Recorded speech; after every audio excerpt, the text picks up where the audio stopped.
आप प्रो इमरान खान या pro PTI जो कंटेंट है वो बोलते हैं ताकि आप यूट्यूब की एल्गोरिदम जो ऐसी हो वो आपकी तरफ उस तरह से ऑडियंस और आपका जो चैनल है वो अप हो। कि ये नहीं देखते कितनी है रियाजत किसकी, लोग आसान समझ लेते हैं आसानी को। शाब ये कुछ ज़्यादा ही उनकी शख्सियत का सहर कुछ आपके ऊपर कुछ ज़्यादा ही हुआ। तो मैंने उन्हें एक बात कही, मैंने कहा खान साहब ने ये मुर्गियाँ, अंडे, हाँ ये गाय, भैंसे इनसे पैसे कमाने का आइडिया दिया है, तो एक छोटा सा मशवरा है। कहते हैं क्या? मैंने कहा मशवरा ये है कि इधर ना एक चाय वाली मशीन रख ले और 100 वाला कप ना 500 का बेचे। आप लोगों का उम्मीदवार मखदूम शाह, ये क्या पीटीआई का वोट बैंक सिर्फ एक तरह से कम हो सकता है, गवर्नमेंट दे दे, दोबारा खान साहब कोई बुजदार ले आए, एग्जैक्टली अब हम तंग आए और वोट बैंक कम वो हो सकता है। अगर सोशल मीडिया ना होता ये मखदूम शाह होते। सोशल मीडिया ने एम्पावर किया इस मुल्क की आवाम। Why people of Pakistan or mostly you is so obsessed with Imran? एक जगह पे आप पोस्टर बॉय हैं किसी चीज़ का most favourite one and at the very next time आप दूसरे लाइन में। आज की तारीख तक जब तक मैं आपके सामने ये बैठ के बात कर रहा हूँ, मैं जनरल आसिफ गफूर से नहीं मिला। आई टुक अ कैलेंडर, एक टोपी नहीं कराई उन्होंने टोपी दी वो एसपीआर के लोगों वाली, और एक मग कश्मीर को आजाद ये कुल करवाया। सरमाया था जो आपको मिला। ये कुल सरमाया, ये मेरे पास अभी भी पड़ा है। पैराफ्रीज के जो दुख दर्द है कहीं ना कहीं वो आपको महसूस होता है। हम पे गुजरे थे रंज सारे, जो खुद पे गुजरे तो लोग समझे। अस्सलाम वालेकुम नाजरीन, आप देख रहे हैं बलोच कनेक्ट और आज बलोच कनेक्ट के जो पॉडकास्ट के सिलसिले के एक और एपिसोड के साथ हम हाजिर हैं। और आज जो मेरे मेहमान हैं, एक्चुअली मुझे बहुत ज़्यादा मैसेजेस पहुंच रहे थे दोस्तों की जानिब से, नौजवानों के जानिब से कि हम उनको बुलाएं। और इस वक्त जो पाकिस्तान में सोशल मीडिया के एक स्टार हैं, जो जर्नलिज़म और यूथ की आवाज़ हैं, आप समझें काफ़ी दफ़ा लोग उनसे बहुत ज़्यादा इख्तलाफ भी करते हैं but still he is very much relevant. आज हमारे मेहमान हैं Makhdoom Shah. Thank you very much for having me. No problem, thank you so much. Makhdoom, political उन चीज़ों से जाने से पहले हमारा आपको बुलाने का जो मेन मकसद था, आप मुझे बताएं। हम कुछ अर्सा पहले जाते हैं तो हमने देखा कि आपने वीडियोस बनाना स्टार्ट की सोशल मीडिया के ऊपर, we saw you on Facebook and stuff like that. ये पूरा जर्नी स्टार्ट कैसे हुआ? जर्नी स्टार्ट इस तरह से हुआ कि अगर तो सहाफ़त में आप मेरी एंट्री देखें तो वो कंप्लीटली हादसाती थी, अच्छा, एक्सीडेंटल थी। Okay, I never knew that कि I had to become a journalist. मुझे इसका अंदाज़ा भी नहीं था इस बात का। बल्कि अगर मैं आपको अपना एकेडमिक बैकग्राउंड भी बताऊं तो ठीक है। मैंने सरगोदा से मैट्रिक किया, फिर मैंने जो कॉलेज है उसके लिए मैं चांदबाग स्कूल, एक बोर्डिंग स्कूल है, मैं वहाँ पर गया।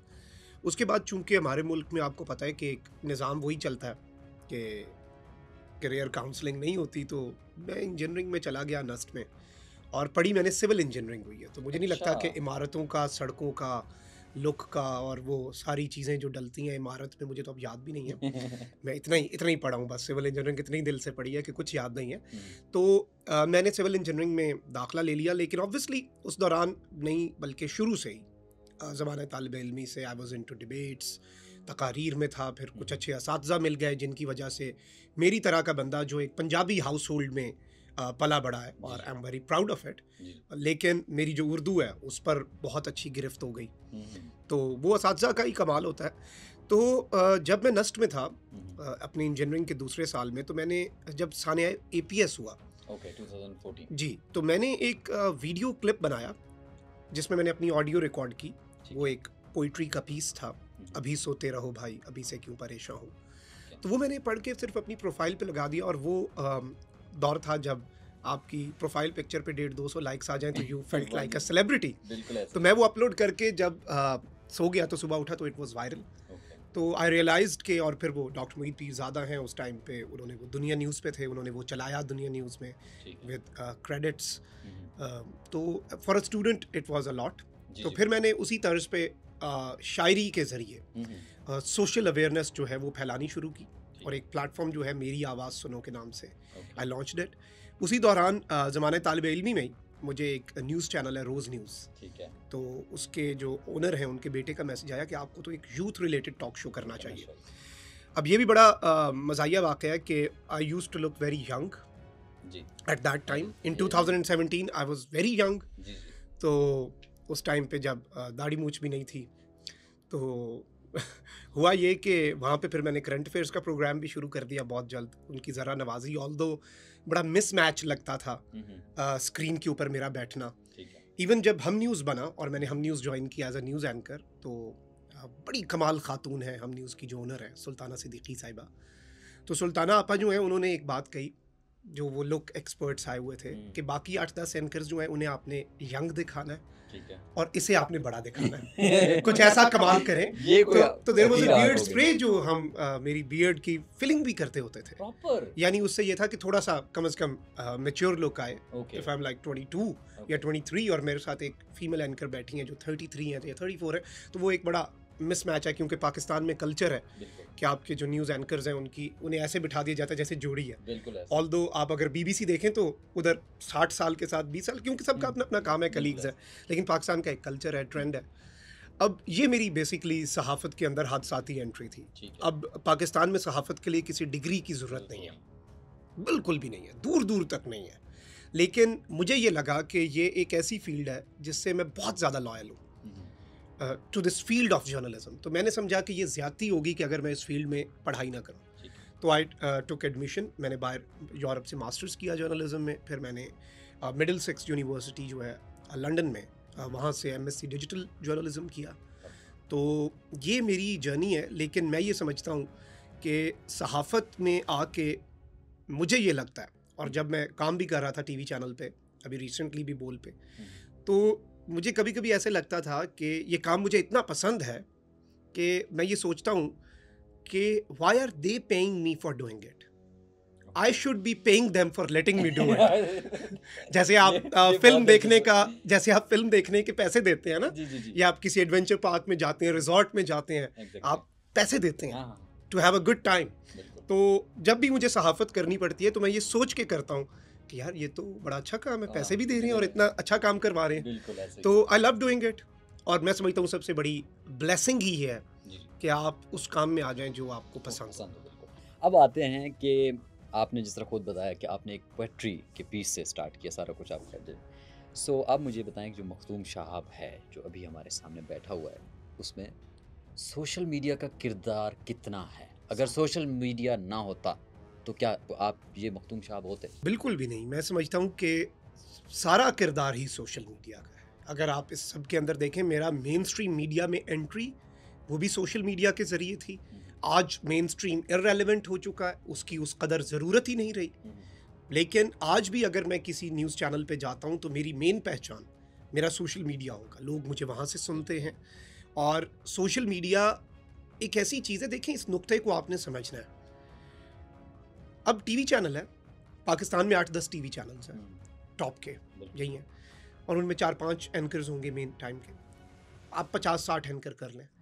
उधर कोई फौजी या कोई सियासतदान या कोई बड़ा बंदा सिफारिश करके किसी को रखवा भी सकता है, वो ऑब्लाइज भी कर देंगे, एक ही सिस्टम का है, और निकलवा भी सकता है।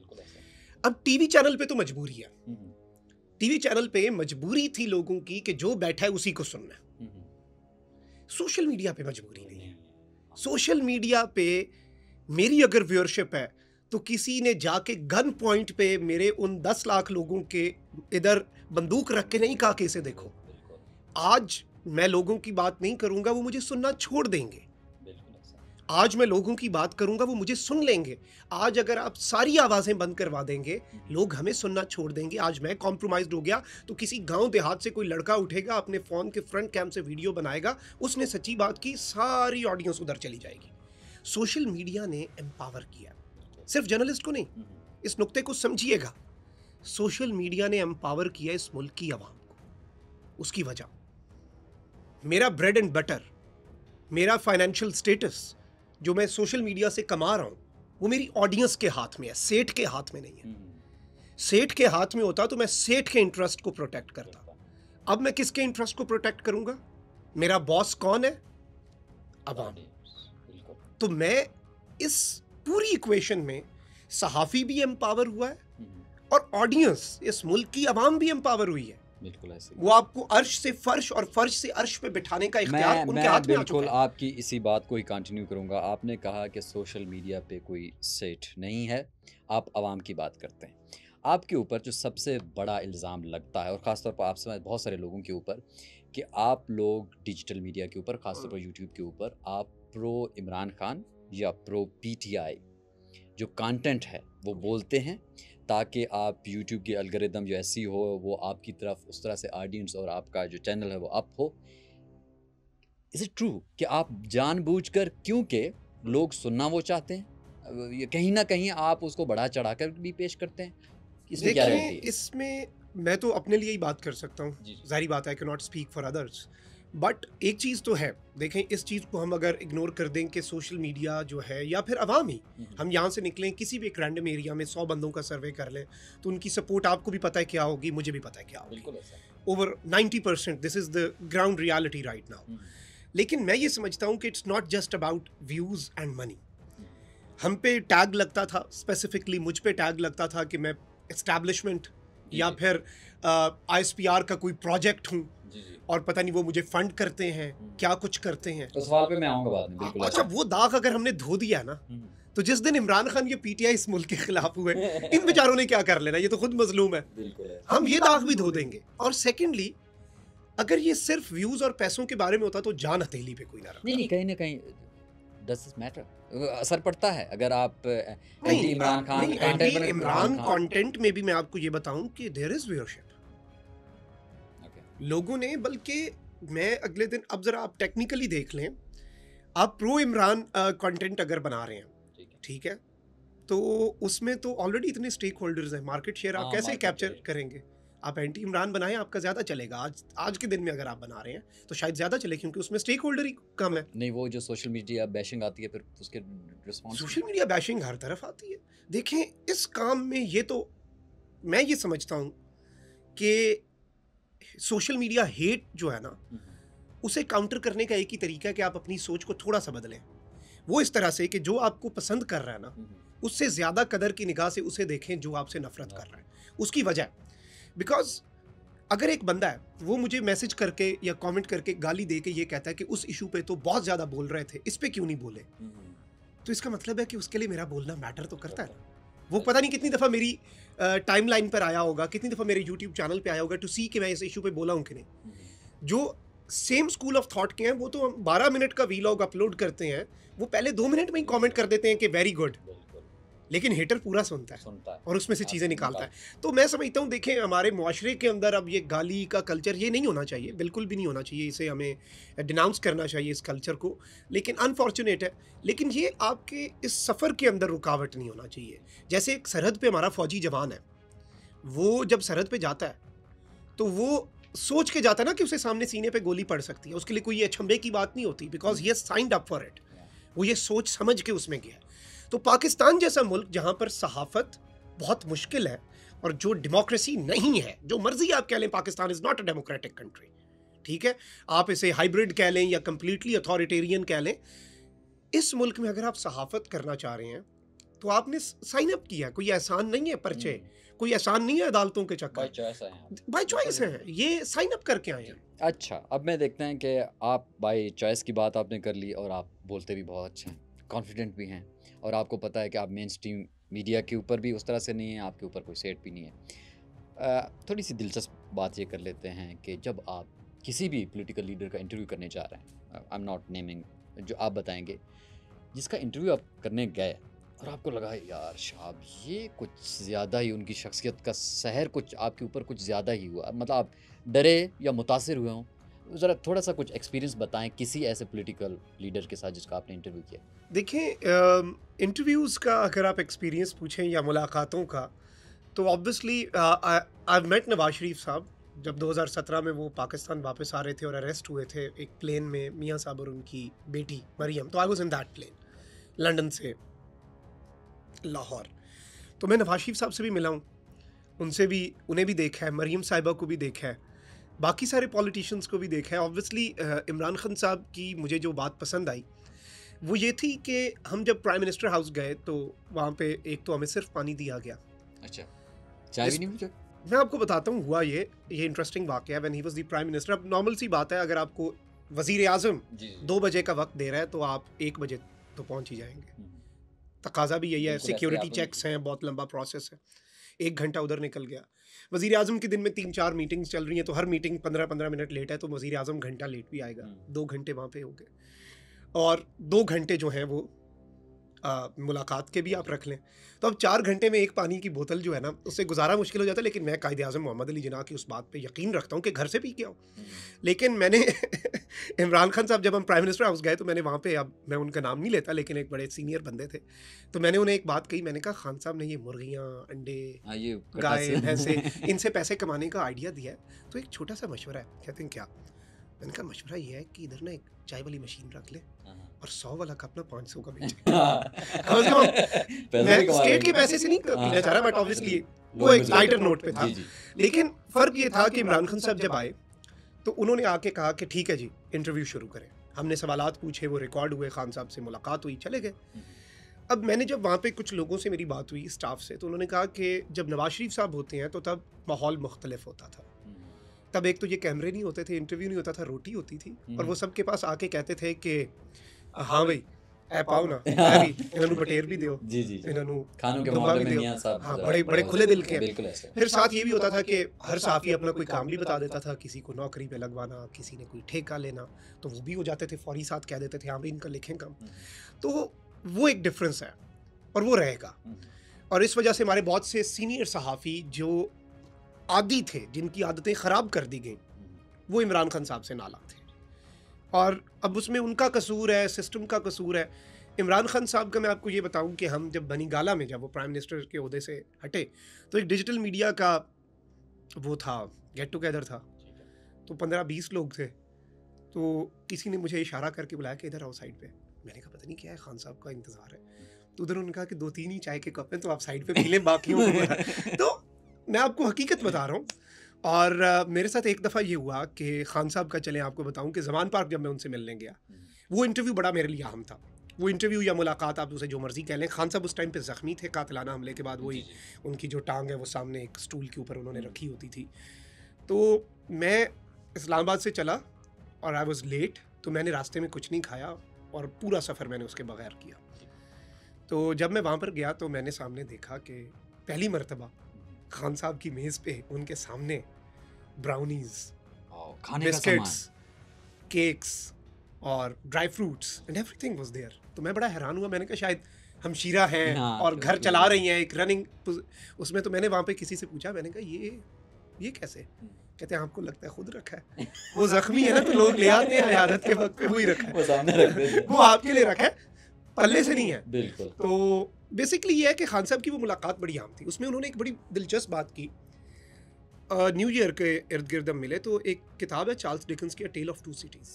खान साहब ने वो पढ़ के सुनाई, और खान साहब ने उसका एक वो बड़ा मशहूर है हिस्सा कि it was the best of times, it was the worst of times, it was the age of light, it was the age of darkness. तो खान साहब ने कहा कि अगर आपको ये लगता है ना कि पिछला 1-1.5 साल पाकिस्तान की तारीख का बदतरीन दौर था, तो आपको गलत लगता है। ये जो कुछ भी हुआ है, बशमूल मेरा वज़ीर आज़म हाउस से निकलना और मुझ पे कातिलाना हमला और सारी फस्तायत, ये पाकिस्तान की तारीख का बेहतरीन दौर है। अब इसमें मैं इस पे किस तरह से इसे देखता हूँ, मैं ये बात पहले भी कर चुका हूँ कि हमें जो साबका हमारे करता धरता थे मुल्क के, जो अब गुमनामी में जा चुके हैं, पूरी कौम को उनका शुक्रिया अदा करना चाहिए। पूरी कौम को उनका शुक्रिया अदा इस बात पे करना चाहिए कि उन्होंने सबकी आंखों पर से मुताले पाकिस्तान की पट्टी को उठा के फेंका और कहा कि लुक एट अस। बिल्कुल बिल्कुल, ये उनके व्यूज़ हैं और आपके व्यूज़ हैं, उनकी कदर करते हैं। अब लोग क्या कहते हैं वो तो वही चूज़ करेंगे, लेकिन जनरल परसेप्शन हम देखते हैं, हम भी इसी कौम का हिस्सा हैं, उन लोगों का हिस्सा हैं। अब आपके मिलियंस ऑफ फॉलोअर्स हैं तमाम सोशल मीडिया साइट्स के ऊपर, आप कमेंट्स भी आते हैं, लोग बात भी करते हैं, और जब आप फील्ड्स में भी जाते हैं, Y people of Pakistan or mostly you is so obsessed with Imran Khan? What's the reason? I'm not expecting a political answer. Why? मैं समझता हूँ कि अगर आप हॉलीवुड मूवीज़ को देखें ना, तो आपको एक बात समझ आएगी कि बैटमैन मूवी जो है ना, अगर उसकी मिसाल ले लेते हैं, उसे उठा लेते हैं, उसमें जो बैटमैन का कैरेक्टर है उसकी हायरिंग से ज़्यादा इम्पॉर्टेंट क्या होता है? जोकर की हायरिंग। जितना आपका विलन अच्छा होगा या बुरा होगा, आप उसे बुरा कह लें, आपको कुछ भी नहीं करना पड़ेगा, आप ऑटोमेटिकली ग्लोरीफाई होते जाएंगे। ये एक साइकोलॉजिकल चीज़ है। तो हमारे मुल्क में जो एक ख़ानदानी सियासत, करप्शन स्कैंडल्स, मुकमुका, एनआरओज़, एक तो इमरान खान को इसमें बहुत बूस्ट मिला। अभी भी बहुत से लोग आपको ऐसे मिलेंगे जो खान साहब के मुकम्मल हामी नहीं हैं, लेकिन वो कहेंगे he is the best possible option, ठीक है, बेस्ट अवेलेबल ऑप्शन, कि चलो जो मेन्यू पे है उसमें से तो चलो यही कर दो, ये कुछ बेहतर है। सेकेंडली, मुझे अब जो जाके लग रहा है वो ये है कि अवाम ने जिद बना लिया। 8 फरवरी जिद थी, आपने सिंबल्स लिए, ये सब कुछ अगर ना करते तो पीटीआई का वोट कम होता। आज के दिन तक पीटीआई के साथ जो कुछ हो रहा है वो उसका वोट बैंक बढ़ा रहा है। पीटीआई का वोट बैंक सिर्फ एक तरह से कम होगा, पीटीआई के दोस्तों को ये बात बुरी लगेगी, लेकिन पीटीआई का वोट बैंक सिर्फ एक तरह से कम हो सकता है, गवर्नमेंट दे दे, दोबारा खान साहब कोई बुजदार ले आए, एग्जैक्टली, और वोट बैंक कम हो सकता है। जेल में पड़ा इमरान खान इनके ऊपर हार गया। ये भी होता है, लोग कहते हैं Imran Khan is a populist leader, ठीक है, उनकी पर्सनैलिटी का इतना करिश्मा है, वो तो उनके, ठीक है, उनके बात करने का अंदाज, उसका पहनावा, वो क्रिकेटिंग कैरियर और बहुत सारी चीज़ें हैं, वो इन चीज़ों में कहीं ना कहीं उनमें भी एक हकीकत है कि वो लोअर मिडिल क्लास और मिडिल क्लास वो उससे मुतासिर हुए बगैर रह नहीं सकती। तो कहीं ना कहीं आपको लगता है वो उसके जो क्रिस्मेटिक पर्सनैलिटी की वजह से वो काफ़ी वो करता है। इमरान खान की पर्सनैलिटी के अलावा अब जो मुझे लगता है ना, मैंने ये जितने इवेंट्स देखे हैं, आज से 2 साल पहले आप मुझसे पूछते ना कि ये नैरेटिव मुल्क में बन सकता है, मैं आपसे 1 करोड़ रुपए की शर्त लगा लेता कि नहीं बन सकता। सारे अंदाजे गलत हुए। उस बंदे के सामने जो जो आया ना वो ख़त्म होता गया। अभी आप बयानिया देख लें ना, जो एग्जिस्ट कर रहा है बयानिया, वो आपके और मेरे वहमो गुमान में नहीं था आज से 3 साल पहले कि मेजॉरिटी इस बयानिए पे भी आ सकती है या पंजाब भी इस बयानिए पे आ सकता है। This is reality. I think Ashfaq Ahmed साहब ने कहा था कि जिस पे करम हो उससे पंगा ना लो, वो तो करम पे चल रहा है, तुम चलती मशीन में हाथ धोगे फंस जाओगे। जो रिसेंटली हुआ है, आई थिंक कुछ तो है, क्योंकि इस वक्त कौम उस मकाम पे आ चुकी है कि अगर इमरान खान खुद भी आकर प्रेस कॉन्फ्रेंस करे और कहे कि मैं चोर हूं, ये मैं आपको पब्लिक पल्स बता रहा हूं, अपनी राय नहीं दे रहा, जो मैंने लोगों से मिलके मैंने तासुर कायम किया कि इमरान खान खुद भी टीवी पे आके कहे मैं चोर हूं, तो लोग कहेंगे खबरदार ये बात ना करना, हम नहीं मानते कि तुम क्या कह रहे हो। यही एक पॉपुलिस्ट लीडर की पहचान भी होती है, माजरत के आप उसे बेशक कल्ट में ले जाएं, जी कल्ट में ले जाएं या जो मर्जी कर ले, बट लाइक इट और हेट इट, लोग पीपल आर विद हिम। बिल्कुल। अब इसमें वो बिल्कुल आपने बात ठीक की है कि अब ये फॉर्चुनेट है, ये अनफॉर्चुनेट है। इसमें मैं ये बात बार बार करूंगा कि हमें खान साहब को इंसान रहने देना है, इंसान से ऊपर वाला दर्जा नहीं देना, बिकॉज वो खुद भी ये बात उनकी, अगर आप खुद भी बातों को सुने तो वो यही कहते हैं कि आप मेरे पे भी सवाल उठा सकते हैं, आप बाकियों पे भी सवाल उठा सकते हैं। तो मेरी तो यही ख्वाहिश होगी कि कोई भी पॉलिटिकल लीडर इतना लार्जर देन लाइफ ना हो कि उस पर सवाल उठाना जुर्म नहीं, गुनाह बन जाए। बस इसी बात के ऊपर हम आपसे एक सवाल उठाते हैं। कुछ अर्सा पहले इलेक्शन के आसपास मैं I was scrolling the social media, Twitter and stuff like that, फिर मेरे सामने एक पोस्टर आया आप लोगों का उम्मीदवार मखदूम शाह। ने कहा ये क्या, मतलब आपने पॉलिटिक्स ज्वाइन की थी, मतलब ये क्या, कहाँ है वो ब्रिज, वो कहते हैं कि जर्नलिस्ट और पॉलिटिशियन के बीच में ब्रिज, वो एक फाइन लाइन है, तो आपने हाउ इट हैपेंड। देखें, जहाँ तक सियासत का ताल्लुक है ना, सियासत मैं समझता हूँ कि एक कॉम्प्लीमेंट्री चीज़ है। कायदे आज़म लॉयर थे, उन्होंने साथ सियासत की, लोग इंजीनियर्स हैं, वो साथ सियासत कर सकते हैं। जहाँ तक मेरे इलेक्शन का सवाल है, यस, मैं इसके ऊपर आपको ऑब्जेक्टिविटी के ऊपर आप बिल्कुल, मैं इसमें अपना नैरेटिव आपको देना चाहता हूँ। मेरे कुछ असूल हैं। एक असूल तो ये है कि जर्नलिस्ट को कोई ओहदा नहीं लेना चाहिए किसी भी हुकूमत से। सेकेंडली, मैंने इलेक्शन लड़ने का फैसला और बाद में उस इलेक्शन से रिटायरमेंट भी ले ली। I did not contest the election. उसकी वजह आपको बता देता हूँ, पूरा थॉट प्रोसेस बता देता हूँ। मैंने इलेक्शन के कागज़ उस रात जमा करवाए जब इलेक्शन की डेट ख़त्म हो चुकी थी और 2 दिन की एक्सटेंशन मिली थी। उसके बाद आई डिसाइडेड कि मैंने कागज़ जमा करवाने हैं। उसकी वजह ये थी क्योंकि देखें, मैं सहाफ़ी होने से पहले इस मुल्क का एक शहरी हूँ जिसे कॉन्स्टिट्यूशन कुछ राइट्स देता है। जब मैंने देखा कि लोगों को कागज़ जमा ही नहीं करवाने दिए जा रहे, तो मैंने ज़िद में कागज़ जमा करवाए कि at least I will not leave this space empty, और यहाँ से मैं आज़ाद लड़ूंगा चाहे जो मर्जी हो जाए। मैं एक बात कहना चाहूँगा, आपकी बात आप बिल्कुल जवाब दीजिएगा। हमारे कुछ दोस्त कहते हैं, आपने सही बात की, आपने एंड टाइम के ऊपर जाके वो ली, आपने कहा कि इंडिपेंडेंट आपने कंटेस्ट किया, आपके तस्वीर लगे हुए थे इमरान खान साहब के और पीटीआई के general I am talking about the colour themes, उस तरह से। और फिर दोस्त हमारे ये कहते हैं जब पाकिस्तान तहरीक इंसाफ ने आपको टिकट नहीं दिया एंड यू गेट रिटायर्ड। नहीं नहीं, ऐसी बात नहीं है। देखें, एक तो मैं पाकिस्तान नहीं आ सकता था उस दौर में, वो एक मसला था। अदरवाइज मैं ये भी बता दूं कि अगर मुस्तकबिल में भी मुझे इलेक्शन लड़ना पड़ा, अवाम के वोट से आऊँगा ना, ठीक है। किसी सियासतदान के आशीर्वाद से किसी ओहदे पे नहीं आ रहा, अवाम के वोट से आ रहा हूँ। तो अगर मुझे मुस्तकबिल में लड़ना पड़ा, ये आपके प्लेटफॉर्म से मैं कह रहा हूँ, मैं दोबारा भी लड़ लूँगा। तो जर्नलिज्म कहाँ जाएगी? जर्नलिज्म, मैं ये समझता हूँ कि तो उस दौरान आप जर्नलिज्म छोड़ इसकी देंगे जब तक आपको आप इंटरनेशनल मिसालें मिलती हैं। अगर तो मैंने इंडिपेंडेंट लड़ा, and if I would be an independent voice, और मैं ना ट्रेजरी बेंचेस पे या फिर अपोजिशन बेंचेस पे ना बैठा, तो फिर मुझे जर्नलिज्म का हक है। लेकिन obviously if I sit on a certain bench, government या ट्रेजरी या अपोजिशन कहीं पे बैठ जाता हूँ, फिर तो मेरे पास ये राइट आपको मैं लगता लूज है कर कि दूंगा। इतने कमजोर जमहूरियत पाकिस्तान जैसे मुल्क में you can do that? You have to take sides? नहीं, आप साइड्स के बगैर भी तो गुजारा कर सकते हैं। Let's agree to the disagree. हम इस बात को देख लेते हैं। लेकिन इलेक्शन का जहाँ तक सवाल है, ये टिकट वाला मामला जो है, देखें पीटीआई की ticket, it's not that difficult thing. तो लेकिन मुझे ये लगा, it was a decision, I took a decision, but चले मैं लाइटर नोट से हट के ज़रा सीरियस बात पे, मुझे ये लगा कि it's not the right time. Okay. That's why I took retirement and took a step back.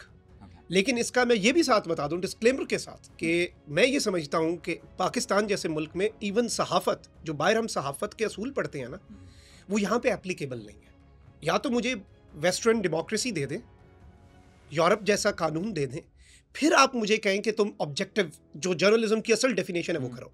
मैं समझता हूँ पाकिस्तान में रह के अगर आप कह रहे हैं कि मैं अनबायस्ड सहाफ़ी हूँ, तो आप ज्यादती कर रहे हैं। आप ये कह रहे हैं कि एक आइडियल डेफिनेशन होता है। आइडियल डेफिनेशन वो आइडियल केस में अप्लाई होगी ना। ठीक है। मैं ये समझता हूँ कि मैं अवाम का वकील हूँ, जो अवाम के साथ, मेरे क्लाइंट के साथ ज्यादती करेगा, मैं उसके बखिए उधेड़ दूंगा, चाहे वो पीटीआई हो, चाहे वो नून लीग हो। अब यहाँ पे जो सहाफ़त है, ये फाइन लाइन हो गई।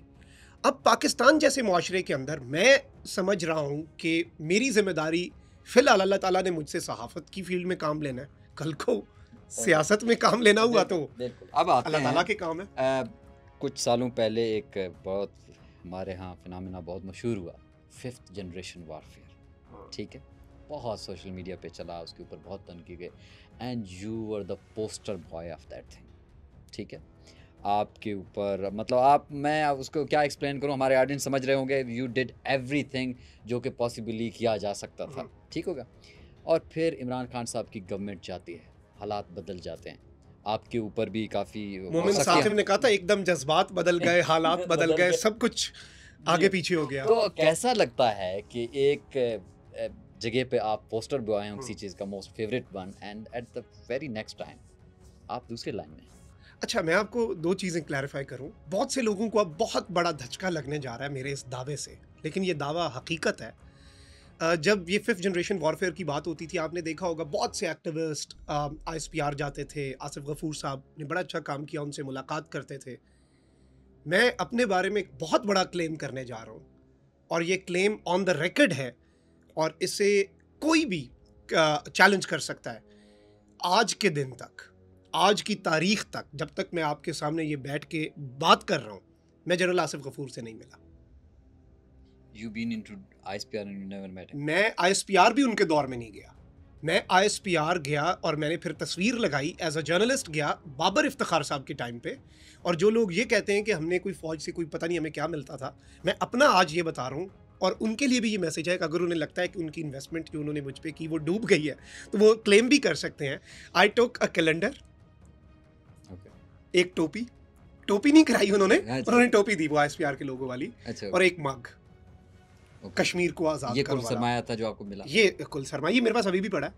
और जाहिर बात है, इस सब में मैं ये समझता हूँ कि 5th जनरेशन वॉरफेयर की जहाँ तक बात है, तो उसका मकसद जो था ना, वो था मुल्क का दिफा, इदारे का दिफा नहीं। 5th जनरेशन वॉरफेयर को अगर आप समझें, पाकिस्तान के कॉन्टेक्स्ट में नहीं, आसिफ गफूर साहब के कॉन्टेक्स्ट में नहीं, उनके या जो भी टीम्स थी उस दौर में थी, लोगों ने किया होगा काम। अच्छा, मैं ये भी क्लेम नहीं करता कि आपने मुझे बुलाया था, आपने कहा था ये देखो ये करप्ट है, मुझे किसी ने नहीं बुलाया। पता नहीं उन्हें वो नाम मुझे मेरे पे ज़्यादा अताब आया, ना मुझ पे ज़्यादा प्यार आया, और मैं ये समझता हूँ कि ना मेरी कोई ज़्यादा दोस्ती रही, ना मेरी ज़्यादा दुश्मनी रही, मैं बचा हुआ ही ठीक हूँ। चले शायद नज़र ही ना पड़ी हो। बिल्कुल ऐसे तो इसी से आपका पॉइंट आ गया। इसी से एक बात करते हैं, जब आप the whole time fifth generation warfare, जब पेरिफ्रीज में बहुत सारे मूवमेंट स्टार्ट हुए थे पीटीएम से रिलेटेड और बहुत सारे मूवमेंट से, और आप वोकल रहे हैं उनके खिलाफ बात करने में। बहुत सारे लोग एग्री करते थे उस टाइम, बहुत सारे लोग नॉन एग्री नहीं भी करते थे। वक्त बदला, अब कहीं ना कहीं आपका व्यू पॉइंट भी जाके उनसे कहीं ना कहीं जाके मिल रहा होता है। तो दोस्त ये कहते हैं कि जो पैराफ्रीज के लोग हैं वो पॉलिटिकली ज़्यादा अवेयर थे आपसे, कि आप जाके आप भी उनके साथ मिले? मैं उनके साथ एग्री नहीं करता आज भी। इसकी आपको वजह बताता हूँ। मैं पीटीएम की आपने बात की, क्योंकि वो मेरा एक बड़ा केस स्टडी रहा है, मैंने उस पर बहुत काम किया है मंजूर पश्तीन साहब वाले इशू पे। मंजूर पश्तीन साहब एक स्लोगन लगाया करते थे, and I do respect him a lot, और मैं उसकी आपको एक और वजह भी बताऊंगा। मंजूर पश्तीन साहब जो हैं, उन्होंने एक नारा दिया कि ये जो दहशत गर्दी है इसके पीछे वर्दी है। मैं वो था जिसने अल्टरनेट नारा दिया, ये जो सोनी धरती है इसके पीछे वर्दी है। ये आपका मुतबादिल नारा था। ये मेरा मुतबादिल नारा था। अब मेरा मौक़िफ़ अगर आप समझें तो आपको नुक्ता समझ आएगा।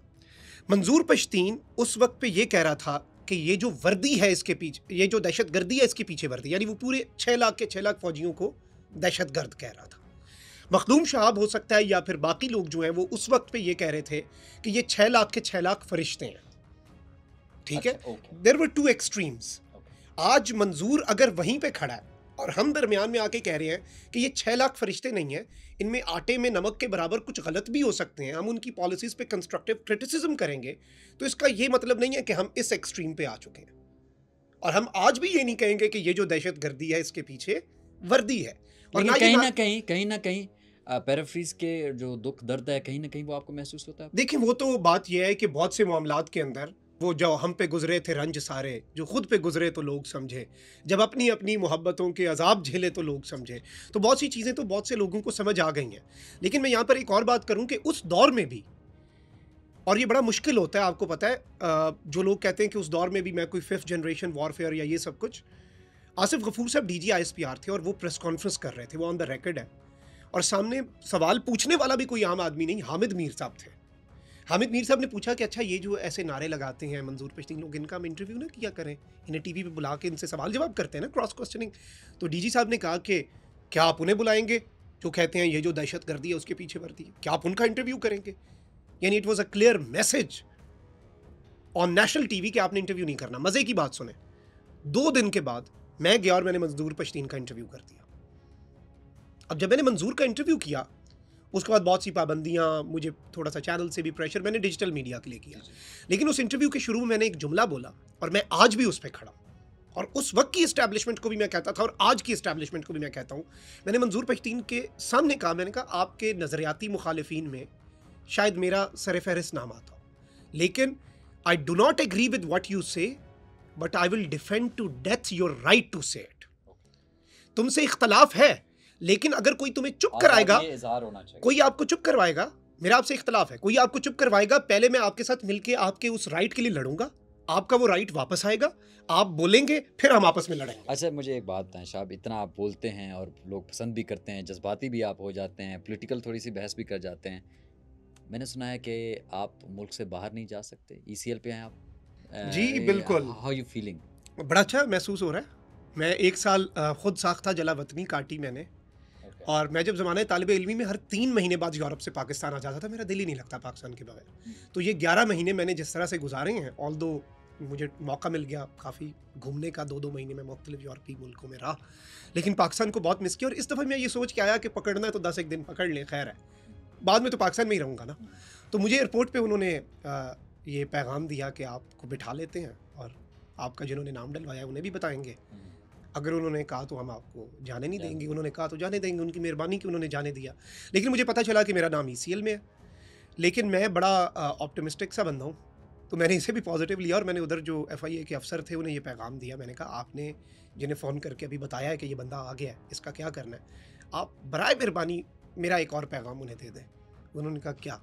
मैंने कहा वादा करें कि आप मेरा पैगाम उन्हें देंगे। उसने कहा जी मैं दूंगा, आप पहले पैगाम तो दें। मैंने कहा आप उन्हें ये कहिएगा कि मैंने बिल्कुल माइंड नहीं किया, जिन्होंने नाम डलवाया, मैं इसे बड़ा पॉजिटिवली ले रहा हूँ। जैसे आपके यहाँ कोई मेहमान आए, कोई आपका बड़ा ही प्यारा आए आपके घर, बड़े अरसे बाद, आप उसे क्या कहते हैं?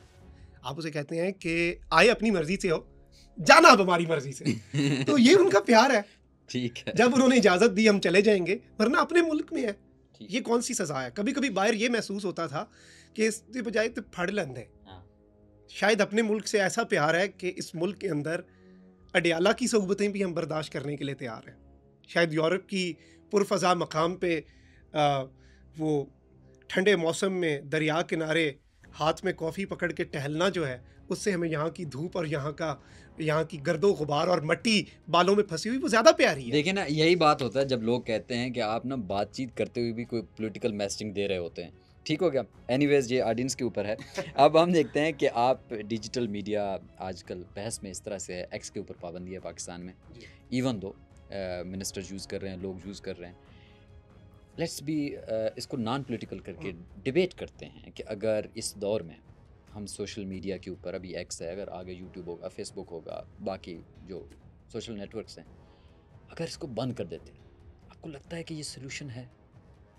देखें, अहमद फराज ने कहा था कि मत कत्ल करो आवाज़ों को, तुम अपने अकीदों के नेज़े हर दिल में उतारे जाते हो।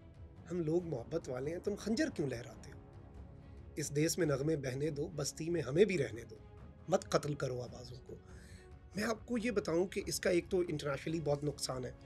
इमरान खान साहब के दौर के अंदर डेमोक्रेसी इंडेक्स में पाकिस्तान को एक हाइब्रिड रिजीम डिक्लेयर किया गया। फिर शहबाज शरीफ साहब का दौर आया, जो पिछला दौर था, उसमें शबाना रोज़ मेहनत उन्होंने की, तो डेमोक्रेसी इंडेक्स ने 2023 को पाकिस्तान को मुकम्मल तौर पे आमिराना तर्ज़ हुकूमत वाले मुल्क डिक्लेयर कर दिया हुआ है। ये उनकी रिपोर्ट है। अब ये जो काम आप कर रहे हैं, इससे मुल्क का नुकसान है, इन्वेस्टमेंट आपने क्या लानी, ये सारी चीज़ें अपनी जगह पे, लेकिन इसमें एक मशवरा भी है उनके लिए। मैं आपको ये बताऊं कि आज टीवी पे आके आप ये कहेंगे ना कि फ़लाने बंदे को नहीं सुनना, उस पर पाबंदी है, तो लोग उसे सुनेंगे। आप इस पॉइंट को ही नहीं समझ रहे कि जिस चीज़ से आप लोगों को रोकेंगे वो उसके अंदर ज़्यादा तहकीक करेंगे। इमरान खान की मकबूलियत आपने ज़िद और अना में बढ़ाई है। इमरान खान की मकबूलियत बढ़ाने वाले ये फैसला साज है।